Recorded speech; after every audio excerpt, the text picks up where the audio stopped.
So as I was thinking about what I could cover with you today and still be inspirational, as I rewrote most of this morning with the change in presidents, I did ask my husband before I came, what do you think I should share with them?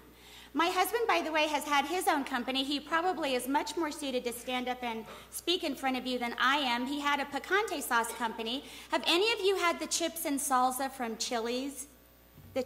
Okay, that was his company. Yeah, so he made that salsa for Chili's, and it was such a big account that they were able to sell that company, and he was able to retire at a fairly early age, which is why we had the opportunity to bring our children here, and our son that's in Colombia right now serving on a mission in Cali, Colombia, was able to spend all 4 years of high school at Lone Peak High School. Whoa, Lone Peak, they're going to the state playoffs tomorrow. So that was a really fun time for him. But I asked my husband, what should I share with them about my business? And he said, well, and you have to know too, my husband's undergraduate degree is in engineering, and then he has an MBA, and then he went into this picante sauce company, totally separate. So he's a really good, that engineer brain is really good about really dissecting and taking it down to the simple. And he said these 4 things. He said, you worked for someone else first. You started with almost no money. I said, well, how much exactly is that? And he said, well, it cost me about $250 to incorporate you. Bless you. It cost about $250 to incorporate you. So that's a little amount of money, don't you think? Not very much. And then he said, you grew it to $1 million business. So that's a pretty good exchange of money, don't you think? And then we stayed small, so we kept it all. That's a pretty good deal, huh? When the bigger your company is and the more people that you manage, the better you have to be at it or the more money you have to make, right? So when he went through with me on those 4 things, I'm like, yeah, that's really a good way to put it. So then I thought, okay, well, how did I do, even though those were the steps that I went through for my own business, what principles did I use that really helped me? And the first one was have a vision. And Lisa, really described it a whole lot better. She gave me way more credit than was due. Excuse me, because I didn't really find a niche, and I didn't really know what I wanted to do. How many of you already know the kind of business that you want to have?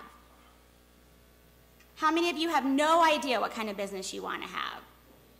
Perfect. Either one of those are great. If you know what you want to do and you found out and you discovered that at an early age and you've been working on it ever since, then good for you. You are lucky. But the rest of us, we don't always know what we want to do, and sometimes we have to go through several evolutions, and sometimes it's not even us that figures out what we want to do. In my particular case, I went to BYU. Oh, I'm not sure if these are the right order. I won't show that BYU picture yet. I came to BYU. I came from a generation, can you still hear me? I came from a generation where my mom did not graduate from high school. I had an uncle that actually sold papers on the side of the road for a living. And she married my dad, who was from the Midwest, and he was really smart. He didn't have a chance to go to college, though, because he got drafted into the war. So when I was born, he became a computer programmer back when almost nobody had computers. And so my parents wanted their kids to go to college, only they didn't tell us what to do once we got here. So my little brother and I both came to BYU. He graduated from BYU, and he works for Aramco Oil in Saudi Arabia right now. And I, on the other hand, I was a dance major. Why do you think I did that? Because I could travel for free. I was in the performing groups at BYU, and they paid for you to go places. And I'm like, wow, that sounds like fun. Only I didn't think of what was going to happen after I got out.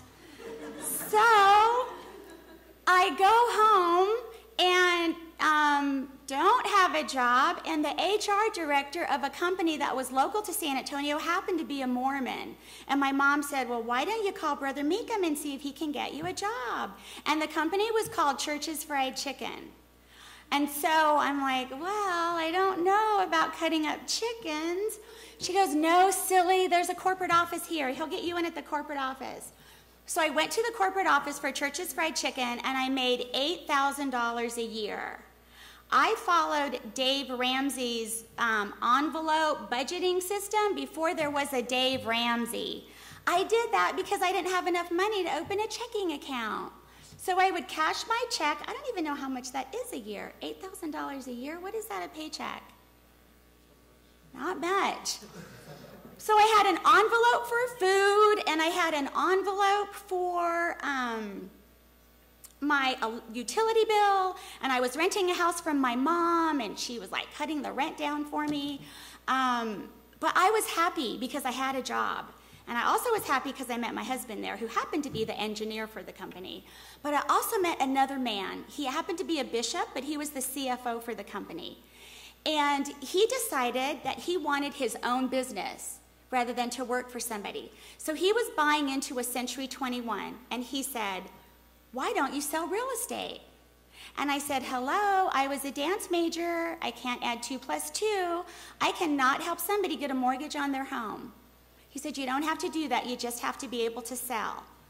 And I'm like, "Well, I can't sell. I've never done that before." But he knew something about me that I didn't know. He had a vision that I did not recognize.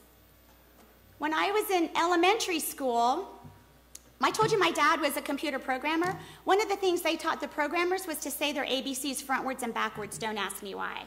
So when I was 2 years old, my dad thought it would be really cute when people said, "Oh, do you know your ABCs?" And I could say them backwards. So when I went into first grade, I learned that the 4th and 5th and 6th graders, our school went from first grade to 6th grade then, would pay me 25 cents to say my ABCs backwards. Well, that would buy me a fudgesicle. So I was selling my skills every day in first grade so I could get a fudgesicle for lunch. Then in 2nd grade, I went to brownies, and I found out that I sold more Girl Scout cookies than anybody in my troop. I could go to Camp Lahita for 2 weeks for free. So what do you think I did? 2nd grade, 3rd grade, 4th grade, I went to Girl Scout camp every summer for selling Girl Scout cookies. And then in 5th grade, I found out if I sold the most Girl Scout cookies in the whole city, I could go to this big conference of all the top Girl Scouts in the state. And I'm like, I want to do that. So my parents really sold most of the cookies, I'm sure, but it was under my direction. And I sold the most Girl Scout cookies of anybody in San Antonio. So what am I? I'm a salesman, right? I didn't know that. I didn't know that I could sell, but I worked with this man at Church's Fried Chicken who recognized that I had this ability that I didn't realize, and I could make a living that way. So I went to work for his Century 21, only nobody told me it was the worst possible time I could go into real estate. Does anybody have a clue on what interest rates would have been back then? Close. September 16th, 1981, interest rates hit 17.5%. And I was selling $30,000 a month, $30,000 homes with $800 a month house payments. And I would walk into my real estate office, and what do you think all those old people would say to me? Because I was young back then. What do you think they would say to me? "Oh, it's terrible. You're not going to sell anything. Come have a cup of coffee." This was down in Texas, remember. "Come have a cup of coffee. We have coffee every day at 10 o'clock, and you can just come and hang out with us." And I'm thinking, I didn't give up my good job. What good job was that? $8,000 a year. I didn't give up my good job so that I could drink coffee. So what do you think I did? I sold $30,000 homes with $800 a month house payments. But it didn't take me long to figure out, you know what? I don't think I really like general real estate. I started with a Century 21. That's not what I wanted to do. So, let me pull this one slide up. I thought this was mostly women, young women. So I put this slide up from Brigham Young because I thought it was really cool. It talks about Brigham Young basically telling women, you know what, you can go out there and do anything you want. Oh, wait. Is there a way to go back?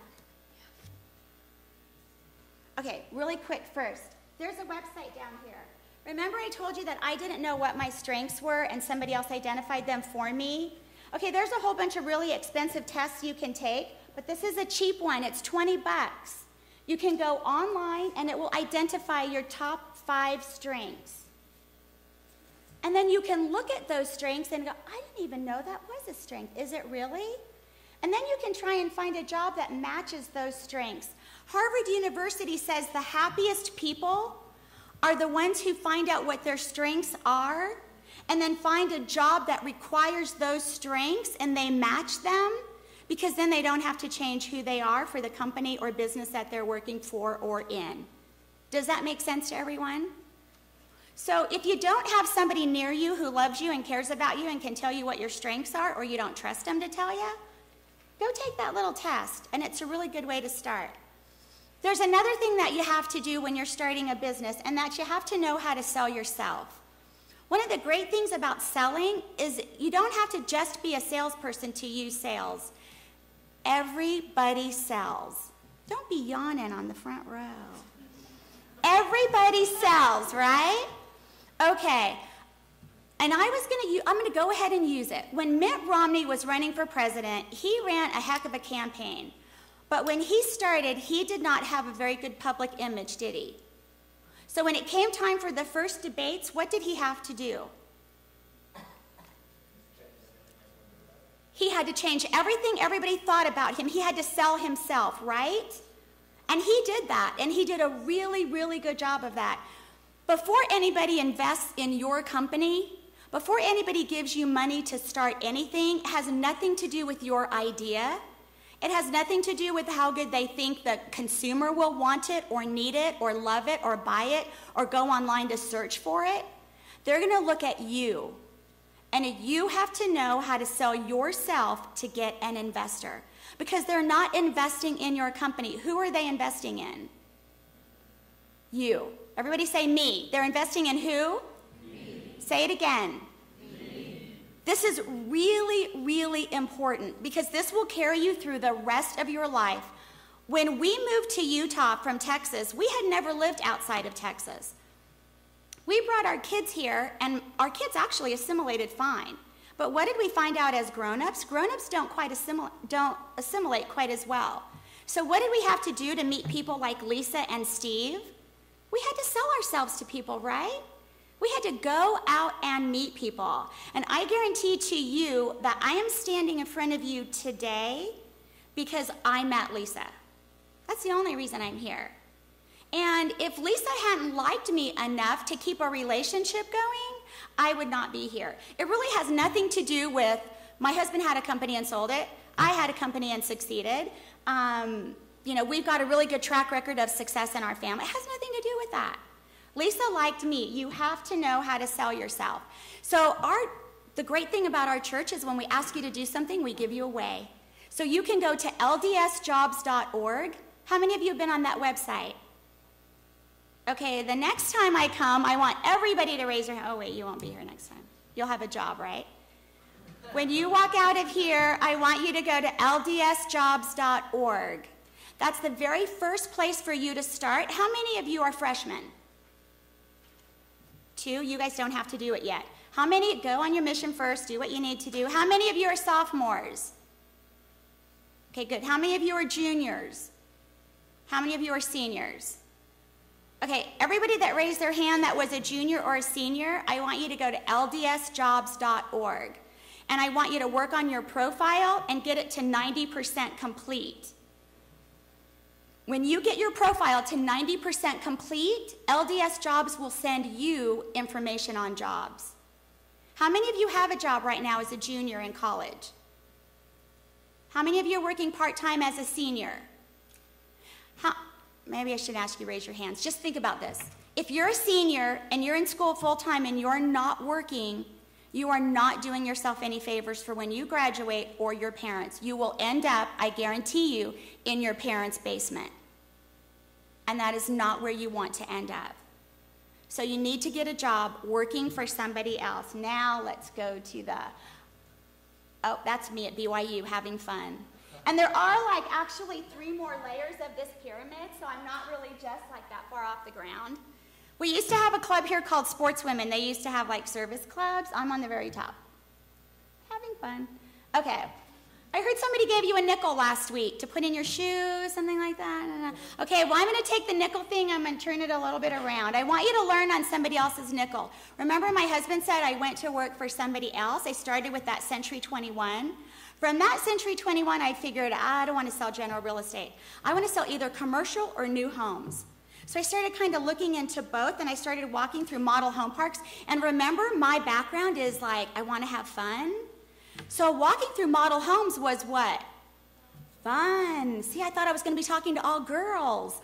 Walking through model homes is fun. And I thought, I can do this for a living. I like this.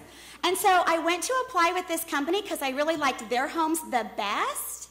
And they were called Gemcraft Homes. They were a Fortune 500 company. And I said, I love your homes. I love walking through them. I want to work for you. And they said, sorry. You don't really match our profile, and you're too young, and you don't have enough experience. And so I said, how about if I sell more of your homes than anybody in the city, then will you hire me? And what do you think they said? Sure. And why did they say sure? Because I thought I wasn't going to do it, right? So the next year, I sold more of their homes than anybody in the company, and they said, congratulations, you have won a cruise, and you're going to get to go to Jamaica. And what did I say? I don't want Jamaica. I want a job, right? And they're like, but you don't fit our profile. Okay, keep in mind, this was in the mid-'80s. Their profile was young white males, which is now illegal, by the way. So, I had to take this test, and they had this psychological test geared for young white males. And the reason that was their profile, the three owners of the company were 29, 30, and 31. So they didn't want anybody older than them telling them how to run their company. So that's how their profile came. That's where their profile came from. But remember I told you I spent a lot of time with my dad, and he taught me my ABCs backwards? Well, he taught me chess and a couple other things. So how do you think I did on that psychological test geared towards young white men? I passed it. I was one of 2 women that worked for the company. They had to hire me. So I started with that company, and I loved it. It was everything I thought it was going to be. I was selling like 15 homes a month. Interest rates had come down from 17.5% to 13% to 12% to 10%. I'm like, I am in heaven. This is great. And then I got pregnant. And I really couldn't work 65 hours a week, 7 days a week, pregnant. But I did work right up until she was born. So I worked on Friday, and she was born Saturday morning at 7 o'clock in the morning. So I just worked my little heart out until I couldn't do that anymore. Which, by the way, I thought this was going to be all young women, and I want to tell you something about women in business. It's different for you because you don't have a wife. So when you start your own business, you have to really think about that. When a man starts a business, he can be focused on that business 100% of the time. And I really know that there's 110 because we only have 100% of our energy. You have to be focused on that 100% of the time. We can't do that because we're not only women, but most of us will be wives and most of us will be mothers. And that wife and mother takes some time. So for you to have a business, you have to kind of think of it from those perspectives. I never really planned on having my own company. I never anticipated running my own business. I was having fun. I sold homes. I loved it. I got really good at it. I learned on somebody else's nickel. But let me tell you what happened after I had a baby. In 1986, when my daughter was born, Texas went through a very similar economic crash to what our country has been going through for the last 5 years. The savings and loans went insolvent, the oil industry started having problems, and the tax laws changed.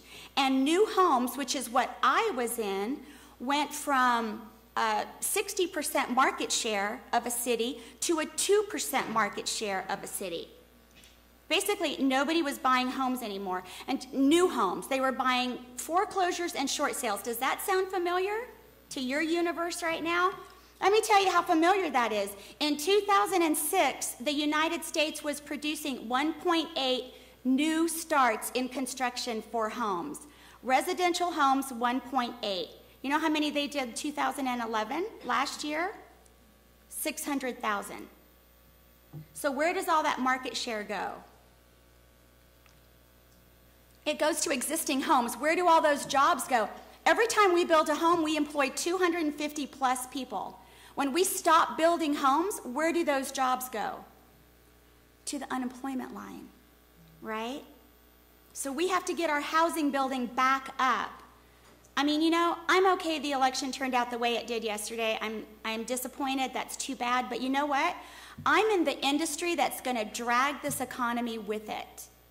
Because everybody needs a place to live, right? You have to live someplace. So whether people want to buy homes or not, they're going to buy them because they need a place to live, which is another great thing I love about being in this business. But in Texas, we went through what I just explained to you. Well, when my daughter turned out 18 months old, I wanted to build this huge super deck playground in my backyard because I like to have what? Fun, right? And I told my husband, we made all that money before the baby was born because I made a ton of money selling homes. Think about it. I was selling 14 homes a month and closing probably 12 of them. 12 straight months for about 3 straight years. Now, when you sell a home, it's not like Mary Kay where you sell like a bottle of mascara. So I wasn't selling like 12 things of mascara at, you know, $10 a bottle. I was selling homes, and I was selling a ton of them, and I was making a ton of money. And my husband, the engineer he is, I love him, he just sacked that money away. And when I wanted to build that playground in my backyard, what do you think he said? Honey, it doesn't work that way. That's what we call savings. And I said, well, you know what? I'll just go out and I'll just sell some homes. He goes, well, you can't. Let me explain to you what's happened in the economy since you sold and you've had a baby. And he proceeded to tell me all the reasons why I couldn't sell a home. But what do you all know about me? I'm a salesman, right? I know how to sell. So I called a builder I used to work for, and I said, I'm home having my baby. I'm loving it. I love being here with her, but I want to build her this big playground, and I need $10,000.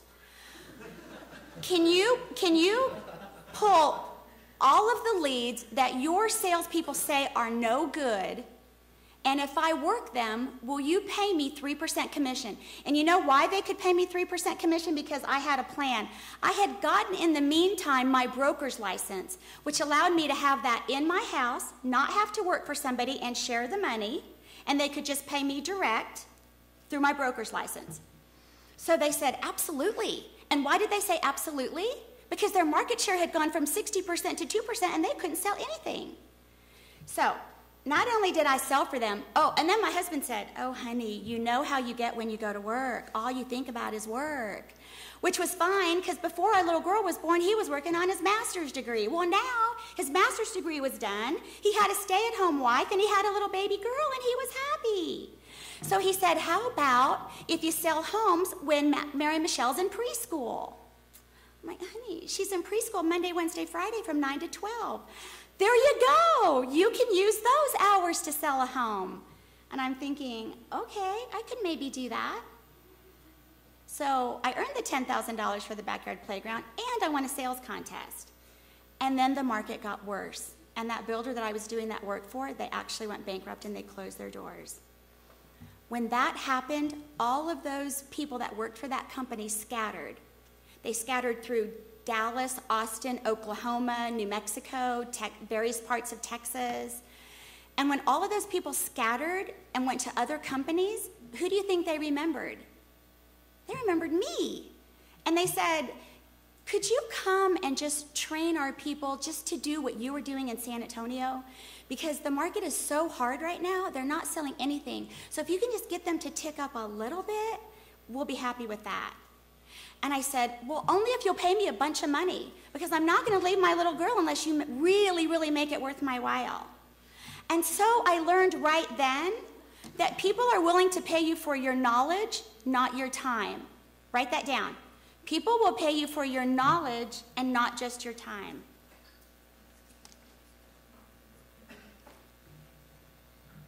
And so my plan that I executed gave me lots and lots of freedom. And that's when I formed my own company.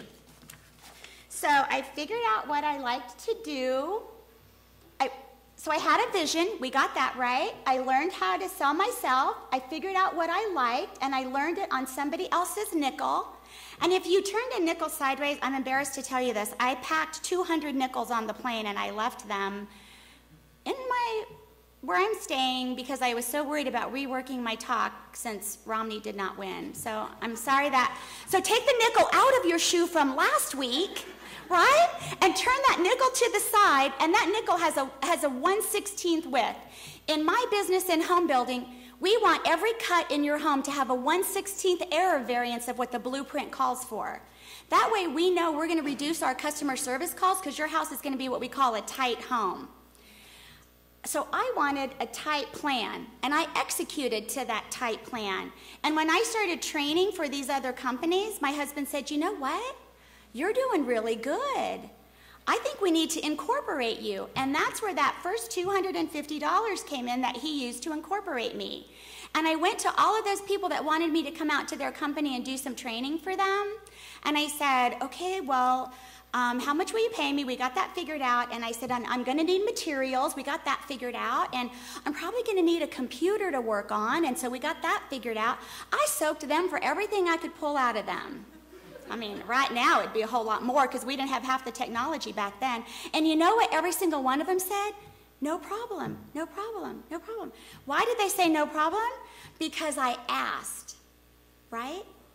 Did I wait for them to offer? No, I asked. And when I asked, what did they say? Okay. And if they would have said no, what would I have said? That's okay. And I would have asked them again. Because no is like a vitamin. Write that down. No is like a vitamin. When you're in sales, the more no's you get, you know that you're getting closer to a what? A yes. Yeah, there's a parable in the New Testament of this widow that used to go to the king. I hope I get this right. It's in John, I think. She kept going to the king and asking the king for something. And the king wasn't afraid of anybody except this little widow. And why was he afraid of her? Because she kept asking and asking and asking. And finally he said, give her what she wants so she leaves me alone.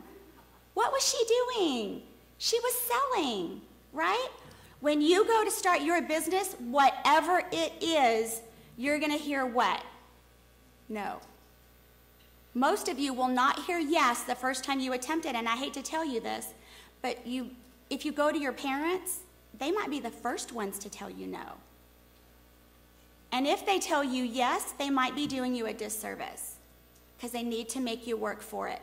Those no's are working you towards the yes. How many return missionaries do we have in here? Raise your hand. How many no's did you hear? That's why we send you on missions, so you get used to that no, because it helps you succeed in life, right? I know, because I get letters from my son every week. And he's like, my son's mantra when he went on his mission, I sent this with him. All it takes to find investigators is talking to people. And the great thing, there's lots of people. So he remembers that. Getting an investigator is not just finding a person to say yes. It's going through all those no's to get to that person. And so that's what you have to do when you have your own business. So I learned that. I went to these people and I got them to help start my company. They started it, I did great, I kept having children, got connected with a really big company. That company got sold to a national company. By the way, once I started having kids, I never worked for anybody else after that. I worked as what we call a contractor, and I worked through my corporation.